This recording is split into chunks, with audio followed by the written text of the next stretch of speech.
ago, I was diagnosed with multiple sclerosis. It was in the middle of my corporate climb. And I was young, I was a graduate student, and I struggled with the thought that my life that I knew it as would be cut short, would be diminished, would be different than what I imagined. Within the last 2 years, in the words of my father, I ran into myself and I discovered my responsibility to show up for those in the disability community in terms of disability justice, to show up, to stand up, to speak out, and to be a different face than the ones that we are accustomed to seeing, and sharing a different story than the ones that we are accustomed to hearing. I was a student at Georgetown University in the illustrious Executive Strategic Diversity and Inclusion Management Certificate Program.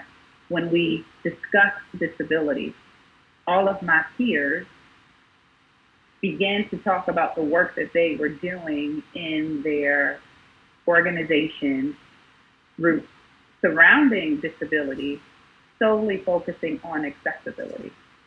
And it was at that moment when I shared my story, when I shared my experience, when I shared why I left corporate America, because of this constant hitting of this glass ceiling that didn't exist because I was Black, that didn't exist because I was a woman, but it existed because I had a disability and my organization didn't know how to support. There are tons of people doing great work in the diversity, equity, and inclusion space, but often disability is the last identity to be considered, to be discussed. One action that is a great starting point for change is educating oneself on the American with Disability Act. 10 years ago, as a matter of fact, it's been almost 11 years now, when I was diagnosed, I had no clue. I didn't even know that I identified as, or should identify as, one with a disability. But it was when I took the time to read what was in the American with Disability Act. When I took the time to understand that as a person with multiple sclerosis, I was covered.